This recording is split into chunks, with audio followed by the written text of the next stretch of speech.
दिल्ली में राशन पर केंद्र और केजरीवाल की तकरार की बात होगी, लेकिन उससे पहले एक बड़ी खबर आपको बता देते हैं।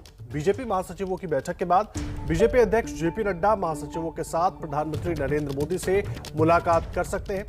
पीएम मोदी बीजेपी महासचिवों के साथ मुलाकात कर सकते हैं और इससे पहले कल सभी मोर्चों के अध्यक्षों के साथ पीएम ने मुलाकात की थी। बड़ी जानकारी इस वक्त हम आपको दे रहे हैं। नीरज पांडे हमारे सहयोगी जुड़ गए। नीरज, क्या है पूरा अपडेट इससे जुड़ा हुआ? जी बिल्कुल, मैं बता दूं आपको आदर्श की प्रधानमंत्री नरेंद्र मोदी ने कल भारतीय जनता पार्टी के सभी मोर्चों के अध्यक्षों के साथ मुलाकात की थी और उस दौरान भाजपा के अध्यक्ष जेपी नड्डा और बीएल संतोष, जो भाजपा के संगठन महामंत्री, वो भी मौजूद थे। आज वो उस बैठक का दूसरा दिन है और आज भी भाजपा अध्यक्ष लगातार भारतीय जनता पार्टी के राष्ट्रीय महासचिवों के साथ बैठक कर रहे हैं। उनके घर पे ये बैठक चल रही है और माना जा रहा है कि इस बैठक के खत्म होने पर, यानी कि 4 बजे के बाद कभी भी भाजपा अध्यक्ष जेपी नड्डा अपने सभी महासचिवों के साथ प्रधानमंत्री आवास जा सकते हैं, जहां पर प्रधानमंत्री नरेंद्र मोदी के साथ वो मुलाकात कर सकते हैं और उनके साथ एक और बैठक हो सकती है या मुलाकात हो सकती है, जैसा कि कल मोर्चों के अध्यक्षों के साथ पीएम ने मुलाकात की थी। तो उसी क्रम में आज वो महासचिवों के साथ बैठक कर सकते हैं। तो अभी ये प्री डिफाइन है, मतलब नीरज, एजेंडा क्या था इस बैठक का? क्या एजेंडा है इस बैठक का? जी बिल्कुल आदर्श, इस बैठक का जो एजेंडा पता चल रहा है वो यही है कि सेवा ही संगठन कार्यक्रम जो भारतीय जनता पार्टी ने चलाया था और कोरोना काल के दौरान जो लगातार भाजपा जन जन तक पहुंचने का प्रयास कर रही है, उसी दिशा में भाजपा काम कर रही है और महासचिवों के साथ बैठ के उसकी समीक्षा की जा रही है, राज्यवार समीक्षा की जा रही है। इसके अलावा जो 5-6 राज्यों को अगले साल चुनाव है, उनकी तैयारी कैसे की जाए, उन पर जुड़ा जाए, उनके साथ कैसे आगे बढ़ा जाए, इन सब विषयों पर ये बैठक चल रही है। तो बेसिकली इस बैठक का जो एजेंडा अभी तक जो हम लोग को जानकारी लगी है वो ये है कि भारतीय जनता पार्टी जो सेवा के कार्य चला रही है। नीरज, 5 राज्यों में चुनाव का जो आप जिक्र कर रहे हैं उसमें यूपी भी है और बड़ा महत्वपूर्ण है। क्या यूपी को लेकर के भी कुछ वहां पर बातचीत तो उस एजेंडे में शामिल है क्या? जी निश्चित रूप में जब बैठक होती है ऐसे तो उसमें हर सब्जेक्ट पे बात होती है। निश्चित रूप से उत्तर प्रदेश बहुत ही इंपॉर्टेंट राज्य है और उत्तर प्रदेश समेत उत्तराखंड, हिमाचल प्रदेश, गुजरात और गोवा और पंजाब, ये 5-6 राज्य हैं जो अगले साल इनमें चुनाव होना है, जिनमें 5 ऐसे राज्य हैं जिनमें भारतीय जनता पार्टी की सरकार है। तो आदर्श सबकी निगाहें यही है कि यूपी समेत जो 4 राज्य जहाँ पे बीजेपी की सरकार है, वो सरकार वापस भाजपा चाहती है। इसके लिए भी निश्चित रूप में चर्चा हुई है और इस चर्चा के दौरान यही सबसे पहला सब्जेक्ट रहा है कि जनता के बीच में रहा जाए ताकि चुनाव के दौरान ऐसी दिक्कतें झेलनी ना पड़े। बहुत धन्यवाद आपका नीरज। नजर बनाकर रखिए, लगातार अपडेट लेते रहेंगे। नीरज पांडे हमारे सहयोगी पूरी जानकारी दे रहे थे।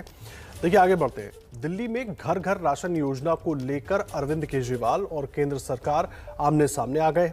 अरविंद केजरीवाल ने केंद्र पर योजना में अड़ंगा डालने का आरोप लगाया। केजरीवाल ने कहा कि केंद्र जानबूझकर योजना को रोक रहा है। केंद्र सरकार ने जवाब दिया है कि केंद्र के लिए हर राज्य समान है। दिल्ली सरकार चाहे तो एक अलग से स्कीम बनाए। केंद्र सरकार दिल्ली को अतिरिक्त राशन देगी। वहीं इस पूरे विवाद पर बीजेपी ने प्रेस कॉन्फ्रेंस कर केजरीवाल पर पलटवार किया है। केजरीवाल की योजना को लेकर दिए गए बयान को ड्रामा बताया। कहा कि कोई भी राज्य राष्ट्रीय खाद्य सुरक्षा नियमों में बदलाव नहीं कर सकता, लेकिन केजरीवाल ऐसा करना चाहते हैं।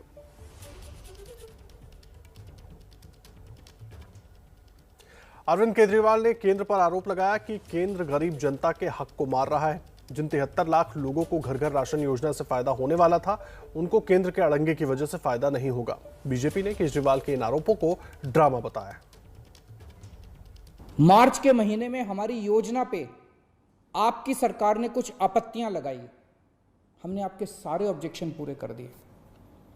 जैसे हमने इस योजना का नाम मुख्यमंत्री घर घर राशन योजना रखा था। आपने ऑब्जेक्शन लगाया कि हम इस योजना का नाम मुख्यमंत्री के नाम से नहीं रख सकते। हमारा मकसद अपना नाम चमकाने का नहीं था, हमारा एक ही मकसद था, किसी भी तरह से ये स्कीम लागू हो और गरीबों को उनका राशन मिलने लगे। हमने आपकी बात मान ली, हमने स्कीम से नाम ही हटा दिया और भी आपने जितने ऑब्जेक्शंस किए हमने सारे मान लिए। इस सब के बावजूद भी आप कहते हो हमने आपकी अप्रूवल नहीं ली। और कैसे अप्रूवल लेते हैं सर? अब और कैसे अप्रूवल लें? इस सब के बाद भी आपने ये स्कीम खारिज कर दी, क्यों सर? लोग पूछ रहे हैं, अगर इस देश में पिज्जा की होम डिलीवरी हो सकती है, बर्गर की होम डिलीवरी हो सकती है, स्मार्टफोन और कपड़ों की भी होम डिलीवरी हो सकती है, तो फिर गरीबों के घरों में राशन की होम डिलीवरी क्यों नहीं होनी चाहिए? सारा देश जानना चाहता है आपने ये स्कीम खारिज क्यों की सर?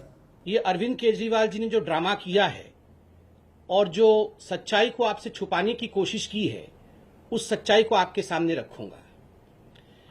बंधुगण, अरविंद केजरीवाल जी ने इस प्रकार से एक पिक्चर पेंट किया कि मोदी जी जो हैं वो दिल्ली की गरीब जनता को जो उनका अधिकार है, उनका राशन है, उससे वंचित रख रहे हैं और डोर टू डोर जो डिलीवरी होनी चाहिए राशन का, कहीं ना कहीं इस डोर टू डोर डिलीवरी को रोकने की कोशिश कर रहे हैं। मित्रों, ऐसा नहीं है। हकीकत क्या है? पहले तो मैं आपको बताना चाहूंगा कि मोदी जी ने अर्थात केंद्र सरकार ने दिल्ली की लगभग 72.78 लाख लोग जो नेशनल फूड सिक्योरिटी एक्ट के अंतर्गत आते हैं, उनके लिए मोदी जी ने क्या किया है और क्या दिया है जहां तक राशन का संबंध है। देखिए, दो स्कीम है अभी। एक स्कीम है नेशनल फूड सिक्योरिटी एक्ट, जिसको NFSA कहते हैं, और दूसरा स्कीम है प्रधानमंत्री गरीब कल्याण योजना। आप जानते हैं मोदी जी पूरे हिंदुस्तान के 80 करोड़ जनता को मुफ्त राशन मुहैया करा रहे हैं कोविड के समय में। तो ये दो स्कीम के अंतर्गत दिल्ली में भी जो गरीब बंधु हैं, उनको भी, जो मजदूर हैं, जिनको आवश्यकता है, उनको भी मोदी जी राशन पहुंचा रहे हैं। देखिए, याद रखिए, भारतीय जनता पार्टी हिसाब किताब में विश्वास रखती है, ड्रामा में नहीं। हम चाहते हैं कि हकीकत आपके सामने जाए। देखिए, इस पर बात करने के लिए हमारे साथ हमारे दो सहयोगी जुड़ गए हैं। अंकित गुप्ता हमारे साथ मौजूद है और प्रशांत हमारे साथ मौजूद है। अंकित, मैं आपके पास आ रहा हूं। पहले अरविंद केजरीवाल आते हैं, वो आरोप लगाते हैं, और उसके बाद संबित पात्रा आते हैं, वो दिल्ली सरकार पर दूसरा आरोप लगाने लगते हैं। अब सवाल यही है, पूरी योजना तो राजनीति की भेंट चढ़ती दिखाई दे रही है। सच्चाई आखिर है क्या इस सबके बीच में? आदर्श, इसको हमको ये ऐसे समझना होगा कि अरविंद केजरीवाल अपनी राजनीति कर रहे हैं, जो संबित पात्रा आते हैं बीजेपी की तरफ से, वो उनके आरोपों को नकार करके अपनी राजनीति कर रहे हैं। लेकिन इसमें जो पूरा मामला ये है कि केंद्र सरकार की तरफ से एक जो है योजना चलाई जाती है, राष्ट्रीय खाद्य योजना, और उसके तहत वो जो कानून है, उसके तहत देश के हर एक राज्य को एक निश्चित दर पर जो उसकी मांग के मुताबिक उसको राशन दिया जाता है। दिल्ली को भी दिया जाता है। अरविंद केजरीवाल ने फरवरी महीने में क्या किया? फरवरी महीने में उसका जो योजना को जो उनको राशन मिलता है, उन्होंने कहा कि हम घर घर तक पहुंचाएंगे। नाम दिया मुख्यमंत्री घर घर राशन योजना, यानी कि जो है राशन केंद्र सरकार से मिलता है वो घर घर तक पहुंचाने की बात कर रहे हैं, लेकिन नाम वहां दे दिया मुख्यमंत्री घर घर राशन योजना, जिस पर आपत्ति दर्ज की गई और ये कहा गया कि अगर ये योजना केंद्र सरकार की है, केंद्र सरकार राशन दे रहा है, तो यहाँ पर मुख्यमंत्री का नाम क्यों आ रहा है? उस पर आपत्ति दर्ज की गई। उसके बाद में अब मुख्यमंत्री कह रहे हैं कि हमने मुख्यमंत्री शब्द हटा दिया है, लोगों के घर घर तक पहुंचा रहे हैं और ये हमारी नई योजना है, ये लोगों के बीच में प्रचारित किया गया।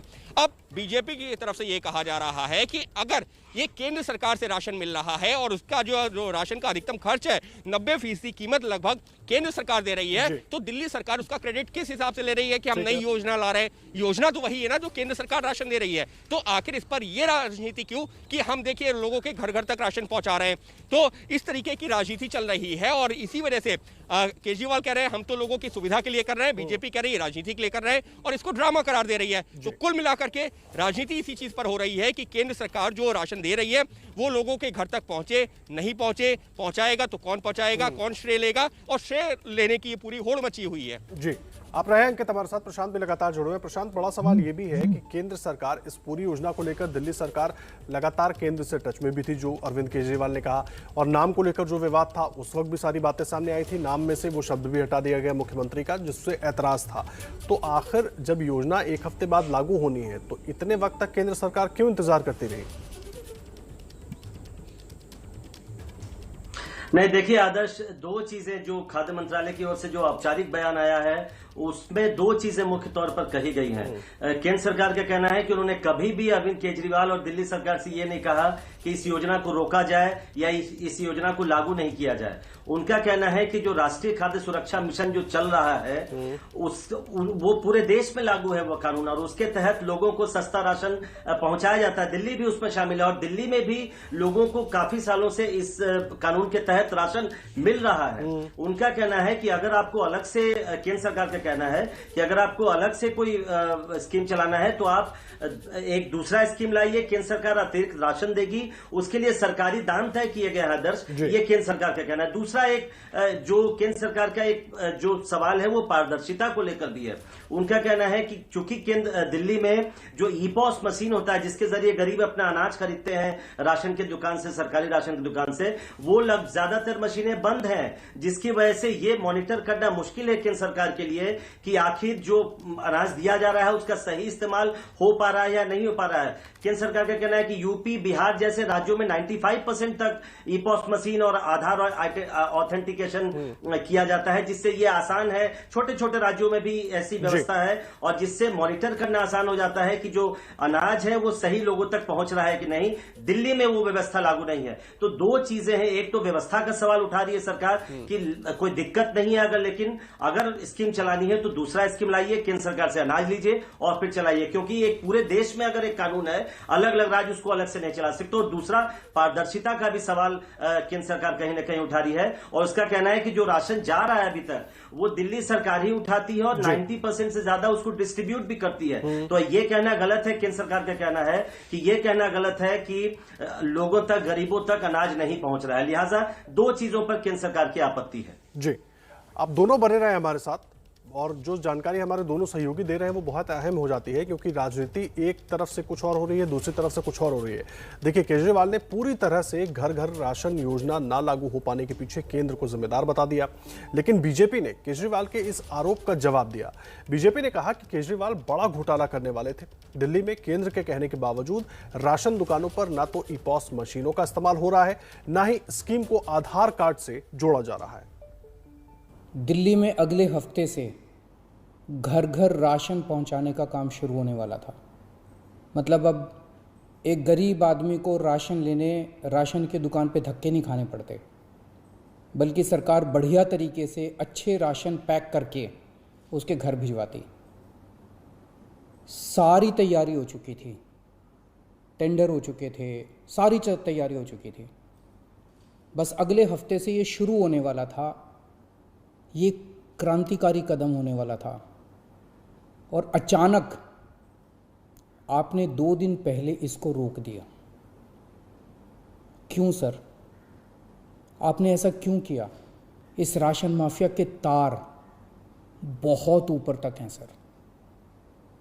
75 साल में आज तक कोई सरकार इस माफिया को खत्म करने की हिम्मत नहीं कर पाई।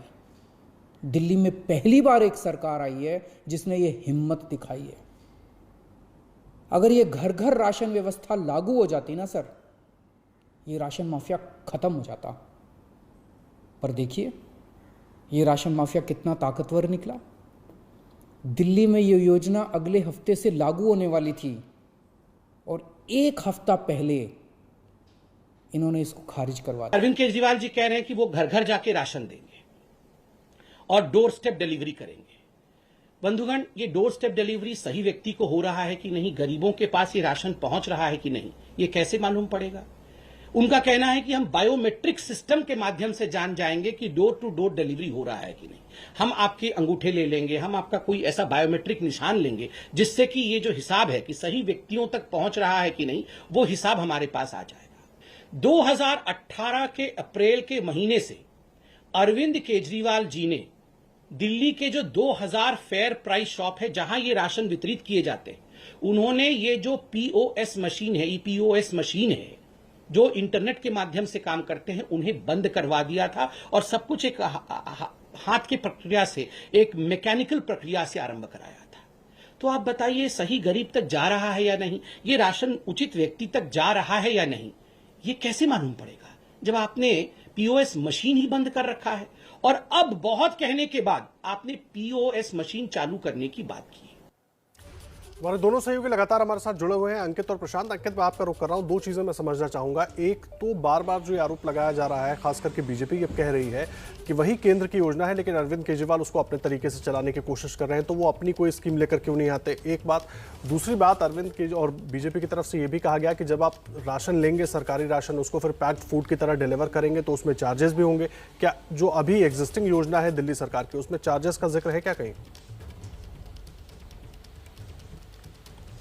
जी, फिलहाल ऐसी जानकारी नहीं है, लेकिन आदर्श, ये सबके बीच में मैं एक और जानकारी देना चाहूँगा जो अभी निकल के सामने आई है ये जानकारी है कोर्ट में जो मामला चल रहा है, जिसको लेकर के अरविंद केजरीवाल हो या फिर जो है संबित पात्रा हो, दोनों ने जिक्र भी किया था। तो फिलहाल अगर मैं कोर्ट के मामले की बात करूं तो ये देना भी जरूरी है कि इस मामले में जो 22 मार्च को जब एक आदेश आया था दिल्ली हाई कोर्ट का, उसमें ये कहा गया था कि ये मामला क्या था। मामला ये था कि जो राशन के दुकानदार हैं उन्होंने जो है कोर्ट में एक याचिका लगाई कि दिल्ली सरकार एक नीति ला रही है, सीधे घर तक राशन पहुंचाएगी, तो उससे हमारा क्या होगा। उन्होंने अपनी जो शंकाएं जाहिर की हाई कोर्ट के सामने। हाई कोर्ट ने दिल्ली सरकार से जवाब मांगा तो दिल्ली सरकार ने कहा कि हाँ हमारी ऐसी योजना है, लेकिन इसमें क्योंकि जो नए जिन लोगों को कॉन्ट्रैक्ट दिया जा रहा था जो घर घर पहुंचाने का, उनको पार्टी नहीं बनाया गया था, लिहाजा कोर्ट ने कहा आप उनको पार्टी बनाई है। लेकिन दिल्ली सरकार ने 22 मार्च को कोर्ट में एक भरोसा दिया कि जब कोर्ट ने भी कहा कि ठीक है जो मौजूदा राशन के दुकानदार वाले हैं आप उनको राशन देना जारी रखेंगे। तो ऐसे में आज की तारीख में एक सवाल अभी ये भी उठ रहा है जिसका जवाब निश्चित तौर पर आम आदमी पार्टी सरकार की तरफ से भी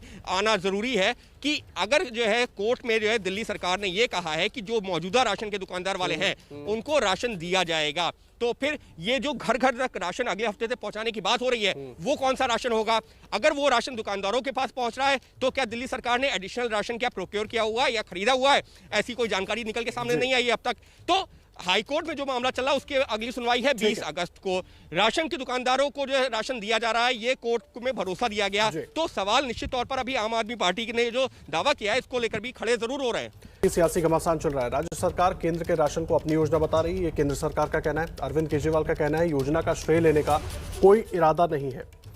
केंद्र ने कहा दिल्ली सरकार को कभी अपने तरीके से राशन बांटने से मना नहीं किया। अरविंद केजरीवाल का कहना है केंद्र से अपील गरीबों की योजना को ना रोके। अरविंद केजरीवाल ने कहा राशन माफिया की वजह से योजना में अड़ंगा डाला गया। केंद्र सरकार ने कहा किसी और स्कीम के तहत राशन बांटे दिल्ली सरकार, हम अतिरिक्त राशन देंगे।